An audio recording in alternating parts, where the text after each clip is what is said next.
안녕하세요. 이승원입니다. 한 발 더 들어가는 뉴스 인사 프라임 지금 바로 시작합니다.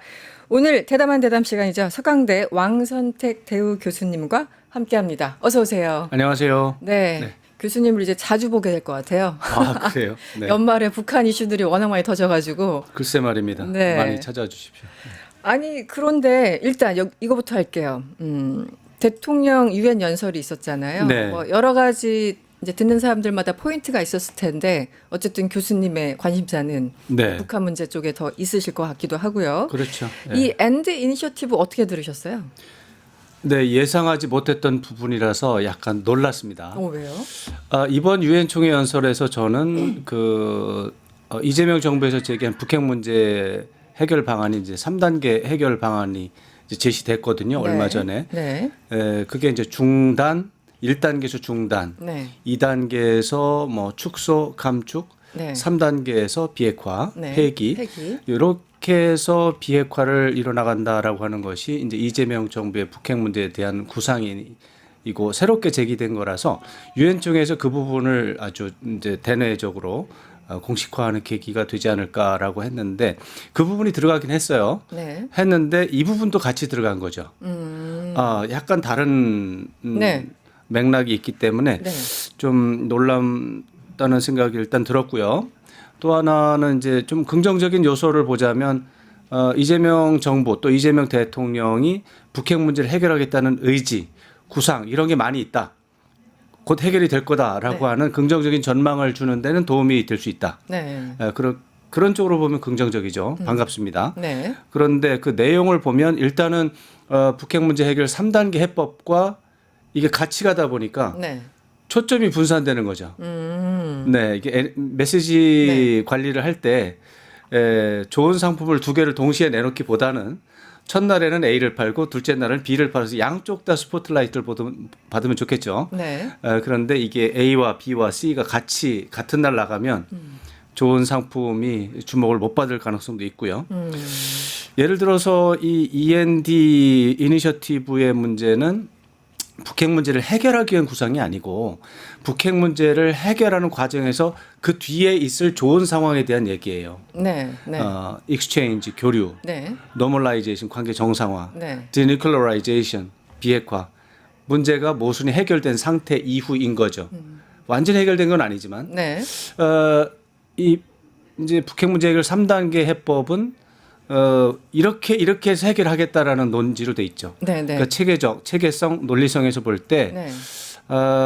이것은 대북 정책이 잘 된 이후의 결과를 목표에 대한 얘기이기 때문에 좀 아쉬운 부분이 있고 초점이 좀 분산되는 그런 부정적인 요소가 있다. 네. 이런 점에서 아쉬웠습니다. 일단 그 위성락 국가안보실장도 그 얘기를 했습니다. 비핵화를 제일 끝에 넣은 것에 대해서 여러 가지 뭐 얘기가 있으니까 이건 선후 관계가 아니다. 그런데 말을 네네. 이제 하다 보니까 그냥 단어라는 게 나열할 수밖에 없고 그러다 네. 보니까 이제 이엔드라는 그 예쁜 단어를 만들고 싶었던 것 같아요. 그 엔드 이니셔티브라는 말을 만들다 보니까 그렇죠. 네, 그래서 어쨌든 선후 관계가 있는 게 아니다. 한마디로 관계 정상화와 비핵화의 네. 어떤 선후 관계가 있는 게 아니라는 얘기를 한 건데 제가 이해하기로는 그 엔드라는 게 일단 교류 협력은 이제 시작을 해야 되잖아요. 어쨌든 남북 간에 뭐가 됐든 간에 지금 우리의 과제가 교류를 어떻게 할 것인가. 거기서부터 물론 어렵죠. 네, 그걸 네. 해야 되는데 교류를 통해서 비핵화를 해결한다 이렇게 됐을 때는 말이 잘 안 맞죠. 네. 교류 협력은 아주 그냥 일단 좀 초보적인 단계 아닌가 싶기도 하고 제가 네. 궁금한 건 제가 이해했던 거는 이 N이라는 게 관계 정상화 아까 얘기하신 노멀리제이션이고 네. 예, 비핵화 D 이 두 개가 사실상 같이 가야 된다라는 게 어쨌든 북한의 주장인 거잖아요. 그렇죠. 말씀드린 것처럼 네. 비핵화 또 관계 정상화라고 하는 것이 사실 무엇을 의미하는지는 사람마다 다를 수 있어요. 그렇죠. 남북 간의 관계 정상화, 노멀라이제이션이 있을 수 있고 네. 북미 간의 노멀라이제이션은 또 다른 거죠. 네네. 남북 간에는 평화협정이 필요한 것이고 북미 간에는 수교가 필요한 것이죠. 네. 또 평화협정도 같이 필요하고요. 네. 이런 것을 봤을 때 비핵화보다도 오히려 더 큰 개념일 수가 있습니다. 노멀라이제이션 네. 자체는. 그리고 교류라고 하는 것이 이 모든 것을 해결해 주는 첫 번째 입구인데 그 첫 번째 입구가 안 되고 있기 때문에 모든 것이 지금 밀려 있는 상황이거든요. 네. 그러니까 교류를 어떻게 해서 할 것인가에 대해서 관심을 갖는 이런 상황인데 이제 이게 같은 세 가지 개념이 같이 있으니까 좀 너무 이제 분산된다라고 보셨군요. 분산이라고 제가 말을 쓴 거는 네. 3단계 해법과 같이 가기 때문에 3단계 해법이 묻히는 거죠. 네. 이렇게 되면은 메시지 관리 차원에서는 효율적이지 않다, 효과적이지 않다라는 게 저의 안타까운 마음입니다. 네. 어쨌든 엔드라는 건 전체적인 구상, 뭐 저 미래에 있는 전체 구상을 얘기한 것 같고 비핵화라는 그 단계로 중단 축소 폐기를 얘기한 것이 아닌가라는 생각이 드는데 일단은 어쨌든요. 그 흥미로운 대목이 이제 위성락 안보실장 여러 가지 인터뷰를 하면서 조금 전에 이제 선후 관계 얘기했고 네. 또 지난 27일에 이 엔드 이니셔티브 이거 통일부 제안이야라고 굳이 얘기하셨어요. 네. 일단 저희 영상 준비했습니다. 잠깐 보고 오실까요? 네. END가 E는 이제 교류고 N은 정상화고 D는 비핵화 이렇게 돼 있죠. 사람들은 이 END 개념이 어디서 제안되었는지에 대해서 궁금할 터인데 사실은 이 제안은 통일부에서 나왔습니다. 통일부에서. 통일부 제안인데 이게 대통령실에 올라와서 저희가 그 틀을 그대로 받고 조금 수정을 가했습니다. 네. 저는 위성락 그 실장 교수님도 마찬가지지만 한 20년 봐오셨잖아요. 그렇죠. 20년 넘었죠. 네, 외교부부터 해가지고 굉장히 말씀을 신중하게 하시는 분인데 맞습니다. 제가 느끼는 위성락 실장의 발언치고는 되게 구체적으로 얘기를 하시네. 재밌네라는 생각이 솔직히 들었어요. 맞습니다. 왜 저렇게까지 얘기하셨을까? 네. 그런데 사실은 이제 사건이 있었잖아요. 바로 그 전날. 네, 우리 네. 정세환 전 장관께서 뭐 또 자주파 동맹파를 자주파 얘기하시고 동맹파. 세게 얘기하시더라고요. 그래서 하필이면 정 장관이 26일 얘기하시고 위성락 실장 27일 날 인터뷰한 거라서 그렇습니다. 상당히 좀 의식한 건 아닌가라는 생각을 저 혼자 했는데 저도 교수님은, 했습니다. 네, 설명 저도 좀 해주세요. 예, 위성락 안보실장이 그 정세현 전 장관님 말씀을 의식하지 않을 수 없습니다. 그렇죠. 그 정세현 장관님 말씀에 이제 괄호 열고 누가 동맹파로서 개혁 대상인가? 네. 라는 질문하면 당연히 지금 안보실장을 맡고 있는 위성락 실장이 생각이 나고, 근데 그런 상황 속에서 이제 방어를 해야 할 필요성을 느꼈을 수도 있고요. 네. 그러다 보니 이제 이번에 그 END 엔드 제안도 이니셔티브도 통일부에서 온 거를 대통령이 받았다, 이렇게 뭐 배제하지 않는다. 네네. 통일부에서 온 의견을 배제하지 않는다. 이 말씀을 강조하시면서 저희가 나온 것 같아요. 네. 정동영이 있는 통일부에서. 네. 네. 네. 이제 그런 것을 사실 외교관의 문법으로 보면 하면 안 되는 말입니다. 저 말은. 그렇죠. 네. 저런 말을 하면 나중에 이제 비슷한 기회가 왔을 때 이 제안은 누가 한 거냐고 또 물어볼 수 있어요. 그러네요. 그때는 밝히고 이번에는 안 밝혀? 네, 네. 왜 그러지? 이제 이런 말이 나오기 때문에 그런 후폭풍을 예방하기 위해서 누가 제안했는지를 밝히지 않아야 이제 어떤 국정을 운영해 나가는 과정에서 모순되고 어려움이 많고 또 상황도 바뀌고 제안도 바뀌고 이런 설명하기 곤란한 일이 있을 때 네. 일관성을 유지할 수 있는 방법이 네. 지금 말씀드린 것처럼 모든 것을 다 밝히지 않아야 됩니다. 네. 약간 NCND 이렇게. 예. 네. 근데 그런 상황인데 이제 이번에는 명백하게 밝힌 거죠. 네. 그만큼 급했다는 얘기고 그 얘기는 동맹파라고 하는 그 공격에 대해서 심리적으로 압박감을 많이 받았다라는 얘기고 네. 이런 부분들은 사실은 좀 안타까운 게 이 위성락 실장님을 비롯해서 이재명 정부의 뭐 장관급 관리들은 관세 협상 문제에 지금 모든 초점이 가 있습니다. 네. 한미 관계를 조정하는 것이 쉽지가 않습니다, 지금. 네. 더군다나 조지아주 구금 사태로 인해서 한미 동맹 전체가 갑자기 감정적인 문제로 지금 전복될 가능성도 있어요. 네네. 그런 속에서 아주 세심하게 한미 관계를 동맹을 관리해 나가고 그 와중에 관세 협상 해결하면서도 네. 그거 관세 협상 이외에도 다른 문제가 또 있습니다. 안보 동맹 문제도 있고 그렇죠. 그 뒤에 미중 전략 경쟁 속에서 우리는 또 어떤 스탠스를 잡을 것인가, 지금은 어떤 상황인지 이런 것을 관리해 나갈 때 네. 모든 것을 같이 균형 잡힌 감각으로 또 네. 객관적이고 국익에 충실하면서 이걸 다 해야 되는데 접시 10개 돌리는 사람에 비유할 수 있을 정도로 어려운 거거든요. 이럴 때 동맹파 논란 때문에 시간을 빼야 된다는 거예요. 네. 이것은 국가대표 선수 축구 대표들한테 막 그냥 뭐 다른 일로다가 네, 공격을 해서 국가대표 선수들이 훈련을 제대로 못하는 그래서 실제로 경기에 나갈 때 기량을 다 발휘할 수 없는 그런 결과로 이어지기 때문에 지금 안 안타깝다. 그래도 네. 지금 이재명 정부는 진보 진영의 입장에서 이제 국가를 운영하고 있는데 이제 보수 진영에서는 뭐 지금 상당히 반발, 뭐 반대 또 이런 게 있지 않습니까? 그런 것이 있는데 또 진보 진영 내부에서 이렇게 분열 네. 이런 양상이 벌어졌을 때 네. 정책을 효과적으로 운영하기가 어렵습니다. 지금 문제의 엄중성을 고려할 때 안타까운 상황입니다. 네. 그러니까 정세현 장관 입장 그런 것 같아요. 지금 21일 날 그러니까 대통령이 유엔 연설하기 바로 한 3일 전에 21일 날 최고인민회의에서 김정은이 그렇게 목이 터져라. 비핵화는 절대 안 돼. 이렇게 얘기를 했는데 굳이 왜 비핵화라는 단어를 넣느냐. 우리는 뭐 이심전심 비핵화는 맞는 거지만 네. 굳이 그 단어를 콕 집어서 넣을 필요가 있었냐. 이런 문제의식을 갖고 있었던 것 같고 네. 지금 위선화 실장 같은 경우는 내가 이 정부에서 가장 세게 지금 얘기하고 있는 분인데 네. 가로 열고 약간 섭섭하다 이렇게 네. 얘기를 하고 계신 것 같아요. 그리고 그래서 그 통일부 제안이었어, 외교부 제안도 아니었어 이렇게 얘기하시는 것 네, 같아요. 맞습니다. 그래서 그런 건데 네. 이제 그렇게 하다 보니까 지금 메시지 관리에서 허점도 보인 거고요. 네. 근데 이제 두 분의 말씀 다 맞는 말씀이에요. 양쪽 다 맞긴 하죠. 예. 그게 어떤 맥락에서 보느냐, 어떤 시각에서 보느냐, 어떤 상황이었느냐라는 상황에 따라서 이제 달라질 수가 있는 거죠.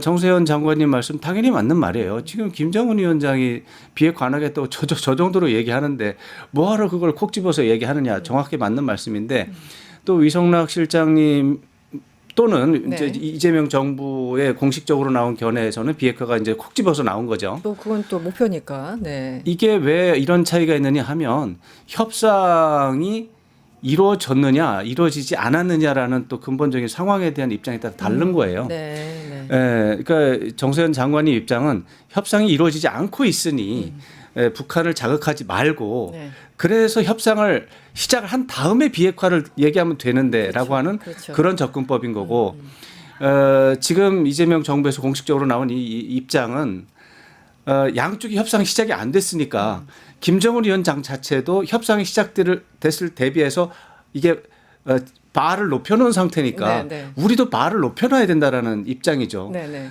김정은 위원장도 선명하게 자기 입장이 있으면 우리도 선명하게 우리 입장이 있어야 협상 때 서로가 주고받을 수 있는 부분이 있는 것이고 결국 김정은 위원장도 현실은 이해할 것이고 대화와 협상을 통해서 문제를 해결하겠다라고 하는 이재명 대통령의 입장을 이해한다면 결국은 협상할 수밖에 없는데 그럴 때 우리의 입장이 선명하게 나타나야 양보했을 때도 네. 거기에 따른 효과가 있는데 네. 아예 처음서부터 상대방이 어떤 말도 안 했는데 네. 무릎 꿇고 들어가면은 이 협상에 들어가서 그 이후가 너무 어려워진다. 네. 이것도 분명히 의미가 있는 얘기입니다. 네. 이런 것들이 조화가 이룰 필요가 있는 거죠.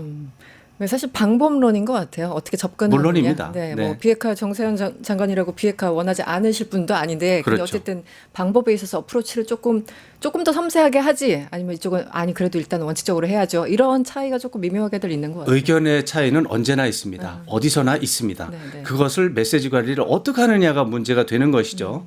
이랬을 때 지금 상황, 대한민국이 처한 상황은 진보 진영 내부에서 노선 차이를 노출할 만큼 한가하지는 않다라는 게 제 생각입니다. 네. 이재명 대통령 정부가 출범한 지가 이제 4개월째 됐죠. 4개월 다 돼가고 있는데 국내적으로 정치적인 문제, 심각한 문제가 있었기 때문에 이걸 해결해야 되고 아직 해결이 안 됐습니다. 네네. 곳곳에서 지금 전투가 벌어지고 있는 상황입니다. 이 부분에 대해서 대통령이 집중을 해야 되고요. 잘해야 됩니다. 네. 국민 통합까지 하면서도 문제 해결해야 됩니다. 네.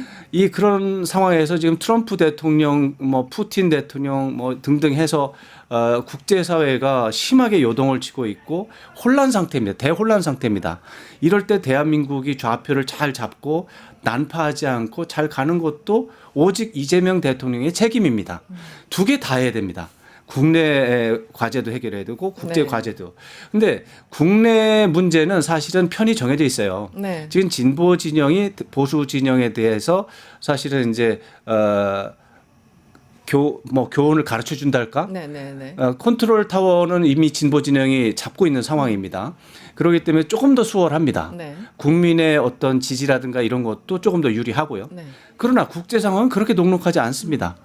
트럼프 대통령이 불러온 관세 협상을 통한 국제 질서의 교란이라고 하는 거는 감당하기 어려울 정도입니다. 근데 그 이전에 푸틴 대통령이 안보 질서도 흔들어 놔가지고 네. 이것이 우리의 입장에서도 북한 관계 어떻게 할지, 한중 관계 어떻게 할지, 한일 관계 어떻게 할지 이런 문제에 대한 심각한 도전이 되고 있을 때 국가적인 통합이 절대적으로 필요한 상황이거든요. 대통령이 다른 거 고민하지 말고 트럼프 대통령 어떻게 구워 삶을지, 네. 그죠? 네. 푸틴 대통령하고 어떻게 관계 정상화를 다시 할지, 네네. 시진핑 주석 어떻게 할지 이거에 집중해도 네. 쉽지 않은 그런 상황인데 상황이다. 지금 국내적인 논란에 발목이 잡히고 있어서 안타깝습니다. 또 하나 있습니다. 사실은 우리 그 외교관들이 외국 나가서 협상을 할 때 국내 여론이라는 게 굉장히 중요하잖아요. 물론이죠. 네, 그래서 그 국내 여론이 뒷받침이 돼야지만 뭔가 레버리지를 활용할 수 있는 건데. 그래서 그런지 이제 또 조지아 사태라는 워낙 충격적인 사태도 그렇죠. 있었고요. 그래서 최근에 사실은 이제 더 민주당에서는 당 차원에서는 약간 로키로 갔었어요. 사실 조지아 구금 사태 때도 생각보다 그렇게 큰 목소리를 안 내서 저 개인적으로는 약간 좀 왜 저렇게까지 그 다운 플레이를 하지라는 네. 느낌을 가졌는데 최근에 관세 관련해서 트럼프 행정부에서 너무 세게 요구를 하다 보니까 그런지 네, 네. 지난 주말에 소위 이제 친명 모임이라고 불리는 그 더민주 혁신회의에서 뭐 귀신 씨나라 까먹는 소리 하지 말아라 이런 표현을 썼었죠. 이렇게 얘기를 하니까 위성락 실장이 또 오버플레이는 하지 말아야 된다 이렇게 얘기를 했는데 이 상황은 어떻게 보세요? 네. 예전에 FTA 협상할 때는 국내적인 반발 아니면 반미 감정 표출 이런 것들이 도움이 됐습니다. 네. 지금은 도움이 안 된다고 저는 생각합니다. 그러세요? 네. 네. 지금 한미 간의 이익이 충돌이 돼서 모순이 발생했고 그것이 이제 표출이 돼서 이제 문제가 등장했다가 아닙니다. 네. 그게 아니고 한국과 미국 공통의 문제가 발생을 한 겁니다. 그것은 신자유주의가 가져온 부작용에 네. 대한 대응이 미국에서도 한국에서 동시에 발생을 한 거고 이것은 한국과 미국이 협력을 해야만 해결할 수 있는 그런 사안입니다. 네. 한국과 미국의 이익의 충돌이 아닙니다. 오히려 신자유주의가 가져온 부익부, 빈익빈이라고 하는 부작용, 이 부작용이 가져온 모든 것이 바로 여기에서 비롯이 된 겁니다. 그러려면 한국과 미국의 엘리트들이 협력을 신중하게 또 차분하게 이 문제를 보고서 잘 해결을 해야지 흥분해서 감정적으로 충돌을 하면 문제가 해결이 안 되고 부서질 가능성이 더 큽니다. 저는 그런 입장에서 네. 미국은 지금 그런 부분에서 협조 안 되고 있습니다. 미국 자체가 지금 크게 혼란 상태고요. 네. 미국 민주당이 중심을 잡아주고 균형을 잡아줘야 되는데 미국 민주당 자체가 지금 힘을 전혀 발휘하지 못하고 네. 존재감이 없습니다. 문제 해결 능력이 없습니다. 네. 그렇게 되는데 한국까지 또 감정적으로 고조가 돼서 미국하고 붙어버렸을 때는 네. 그럴 때는 충돌해서 부서질 가능성이 큽니다. 그런데 3,500억 달러 우리나라 외환보유고의 80%가 넘는 금액 그렇죠. 그리고 직접 현금 뭐 선불까지 나오는 상황에서 우리의 대응이 그렇게 감정적이라고만 볼 수 있을까요? 그렇죠. 그렇게 말씀하시면 그건 감정적이 아니라 너무나 당연한 거고 합리적이고 상식적인 것이고 네. 객관적이고 공정하죠. 우리는 공정하죠. 네. 객관적입니다. 네. 그런데 트럼프 대통령이 이끌고 있는 미국 정부가 상식적이지 않습니다. 상대가 합리적이지 상식적이 않습니다. 아니어서. 네. 상대가 지금 제정신이 아닌 상태에서 내가 아무리 상식적인 말을 떠들어 봐야 그것이 협상에 무슨 도움이 되겠습니까? 상대방이 중심을 정확하게 잡고 있고 이익 계산을 하는 쪽이라면 우리도 상식적으로 이익 계산을 하면서 가면 합의가 되겠죠. 네. 합의 안 됩니다, 지금. 네. 트럼프 대통령의 포인트는 미국이라는 나라가 지난 30년 동안 정책을 잘못 펴가지고 네. 나라가 잘못 가는데 그중에 대표적인 사례가 동맹 관리가 안 됐다라는 거예요. 그렇죠. 네. 동맹 관리를 제대로 못 해가지고 동맹들에게 그 약점을 잡혀가지고 미국이 착취를 당했다는 거예요. 그 착취를 당했던 그 모든 것들을 다시 자기가 복원을 해서 회복을 해서 네. 받아내겠다는 건데 구체적으로 돈을 뜯어내겠다는 게 이 트럼프 대통령의 목표입니다. 토해내라. 그동안 동맹 군사 동맹 관계 속에서 뭐 한국, 일본, 독일 이런 나라에 군대 보내가지고 나라 유럽, 나토 여기 보호해 줬으면 네. 보호금을 내도 시원찮을 판에 네. 미국의 돈을 뜯어갔으니까 그 돈 다 돌려내라, 토해내라라고 하는 게 지금의 기본적인 아주 절절한 트럼프 대통령의 입장인데 네. 이런 속에서 한미 동맹 관계를 생각해서 합리적으로 토론하자라는 식으로 해서 우리도 그럼 반발한다, 우리도 그럼 화낸다라고 하는 것이 어느 정도로 효과가 있을 것이냐, 제로에 수렴할 가능성이 큽니다. 그런 차원에서 전략적으로 접근하는 게 네. 가장 좋다 이렇게 봅니다. 쉽게 말하면은 정상적인 두 사람이 만나서 대화를 하면 말 그대로 대화가 되는데 그렇죠. 지금 한쪽이 그렇게 정상적이지 않기 때문에 과거의 그 논법으로는 좀 힘들 것이다라는 시점이군요. 네, 트럼프 대통령이 지금 하고 있는 다양한 정책은 대부분 감정적이고 비이성적이고 효과 면으로 볼 때 분명히 부작용을 크게 그렇죠. 일으킬 수 있는 네. 그런 부분들인데 그런 부분에 대해서 트럼프 대통령이 이제 후과를 보고서 태도를 교정하는 시점이 어느 순간에는 올 겁니다. 그렇지만 아직 네. 안 왔습니다. 네. 아직 미국의 경제가 부서지고 있다는 징후가 나타나지 않고 있고요. 네. 미국의 국내 정치에서는 공화당 단결이 돼 있고 민주당 이제 완전히 무력한 존재가 돼 있습니다. 미국의 국민들도 거기에 어느 정도 편승하고 있습니다. 다만 트럼프 대통령에 대한 이제 반감이 커지고 있는 건 사실이죠. 네. 그러나 아직 최종적인 분노 분출 시점에는 안 간 상태입니다. 이때까지는 트럼프 대통령은 하고 싶은 거 다 할 겁니다. 올해 안까지는 그 과정 아마 올해 말이나 내년 초 정도가 되겠죠. 이르면 올해 말 정도에는 네. 뭔가 달라질 것 같아요. 트럼프 대통령에 대한 부정적인 여론의 추세를 본다면 네. 70%를 넘어서 이제 75%이 정도까지 간다면 지지율이 20%대로 이제 추락하면 그때부터는 트럼프 공화당의 다른 사람들이 가만히 있을 수 없습니다. 그렇죠. 중간 중간 선거를 보고 네. 그 전에 공천 문제라든가 승리 가능성이라든가 이런 계산을 해야 되는데 네. 그 시점이 올해 말이 될 수도 있지만 내년 상반기에는 반드시 그렇게 될 거라고 생각을 하거든요. 네. 그때까지는 트럼프 대통령이 자기 멋대로 할 거예요. 네. 그 전에 한미 관계가 부서질 수 있다라는 거죠. 네. 그러니까 지금은 관리를 하지 않을 수 없고 트럼프의 눈치를 보지 않을 수 없는 안타까운 상황이라고 봐야 되겠습니다. 말 그대로 안타까운 상황. 네. 알겠습니다. 일단 당장 우리나라로서는 관세 협상도 지금 치열하게 진행 중이고 오늘이 9월 마지막 날이군요. 벌써. 그러네요. 벌써 이제 다음 달에 에이펙, 10월에, 네. 에이펙이 이제 정상회가 열리는데 이게 생각보다 판이 커졌어요. 한마디로 무게감이 굉장히. 그럼요. 네. 시진핑도 오죠. 트럼프도 온다고 하죠. 아마 두 분이 만날 것 같은데 네. 우리가 굉장히 뭔가 잘해야 될 것 같아요. 이번에 좀 잘해야 됩니다. 외교를 좀 제대로 좀 보여줘야 되는 순간이 아닌가 싶어요. 네. 네, 에이펙 정상회담 회의 이것이 여러 가지 도전 과제가 있는데 그 이전에 한미 대통령 간에 쌓인 문제, 관세 협상에 대한 이 꽉 막혀 있는 상황이 네. 풀릴 필요가 있습니다. 그렇죠. 그렇게 아무래도. 안 됐을 때 트럼프 대통령 성격으로 보면 하루 전에 비행기 타기 전에 나 안 가 할 수도 있어요. 그러니까 분위기 좋게 정상회담이 이루어지려면 실무 협상에서 가닥을 타줘야 되는데 네. 지금 한 달 정도 남았는데 잘 되기를 기대를 하고 거의 기도하는 마음으로. 네, 기도하는 마음으로 잘 되기를 기도를 하고 네. 한중간에도 모순이 있습니다. 한중간에도 그냥 금방 뭐 잘 되고 뭐 그게 아닙니다. 지난 3년 넘게 한중이 그 외교적으로 사실상 충돌해 있던 상태입니다. 충돌해 있던 상태 속에서 교착된 상태에서 꼼짝도 못하고 있었습니다. 양쪽이. 네. 이제 정권 교체로 인해서 이제 숨을 쉬고 있지만 네, 네. 그러나 서로가 신뢰가 회복이 안 된 상태입니다. 우리 쪽도 중국에 대해서 의심이 있고 중국도 우리에 대해서 의심이 많습니다. 지금 불만 많습니다. 네. 그것들을 해결을 해내서 한중 관계가 원만하게 돼서 협조 관계가 복원이 돼야 됩니다. 이런 부분이 해결이 돼야 두 정상이 이제 다 오고 또 두 정상 간에도 또 관세 협상이 아직 해결이 안 됐습니다. 네. 미중 간에도 관세 협상 문제가 지금 한 절반 정도는 해결이 됐다고 하지만 완전히 된 게 아닙니다.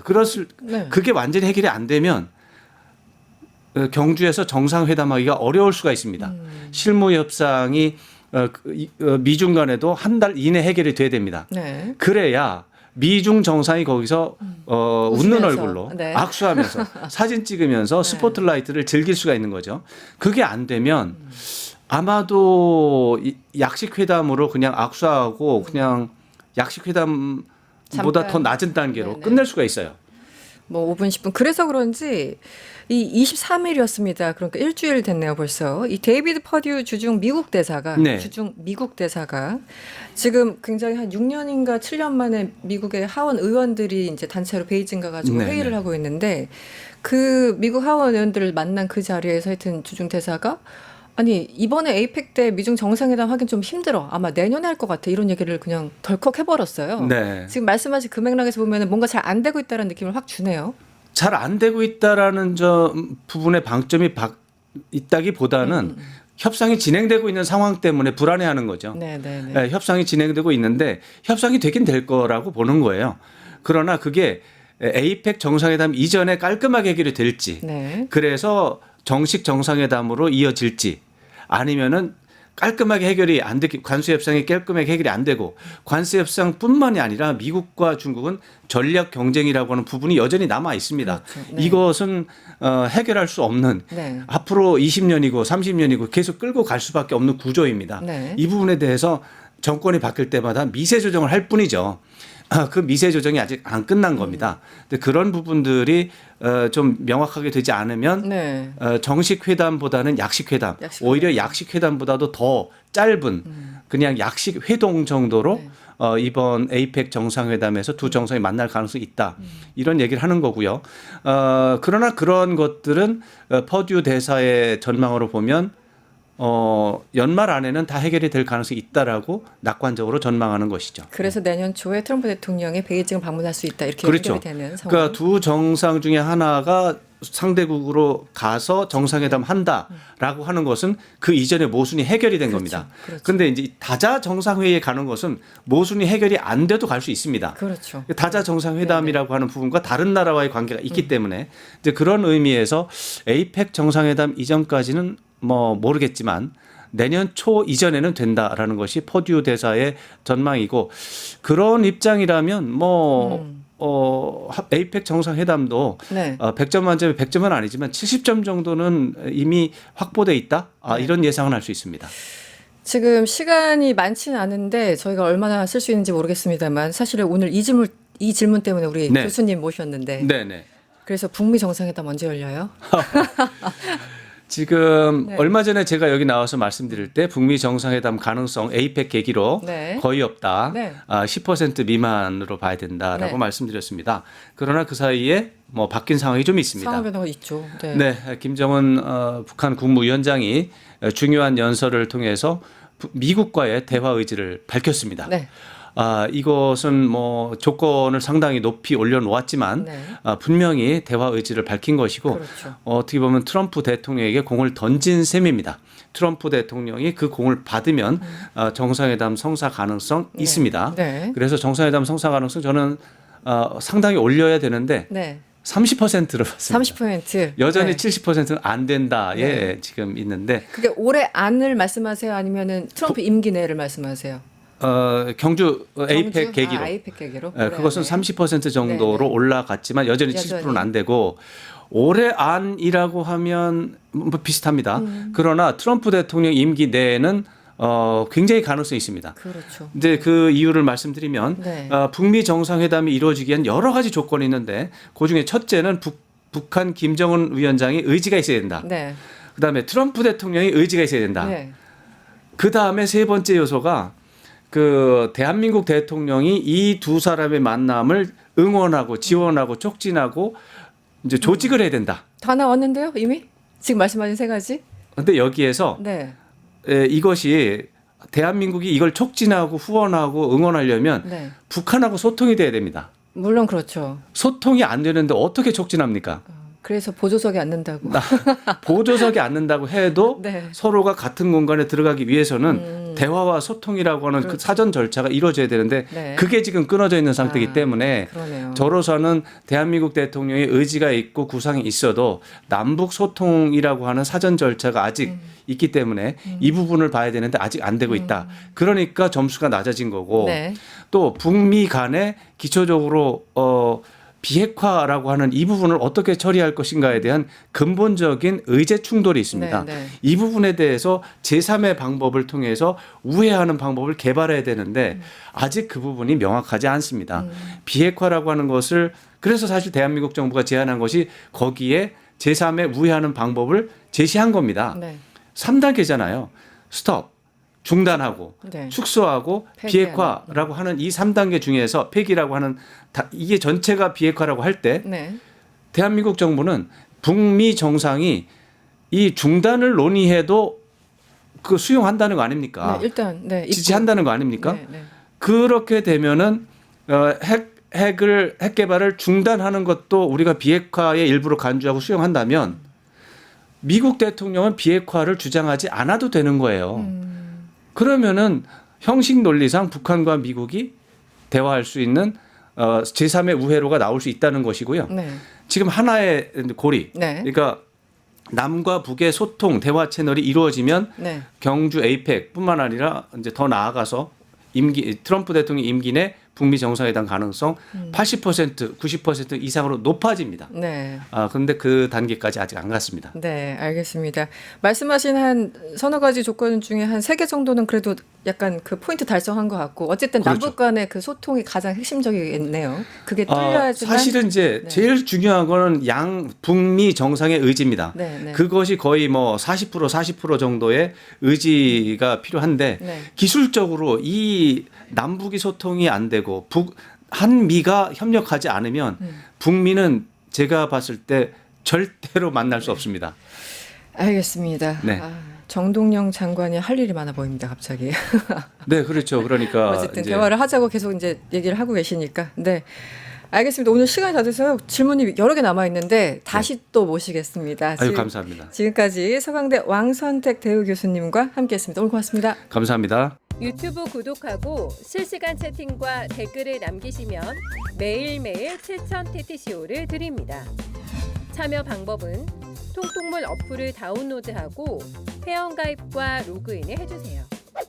마이페이지에서 나의 회원 고유 번호를 복사해주세요. 유튜브 구독 후 실시간 채팅이나 댓글창에 고유 번호를 한 번만 입력하면 준비 끝! 지금 유튜브 채팅과 댓글 쓰기 참여하고 실천 TTCO 받아가세요.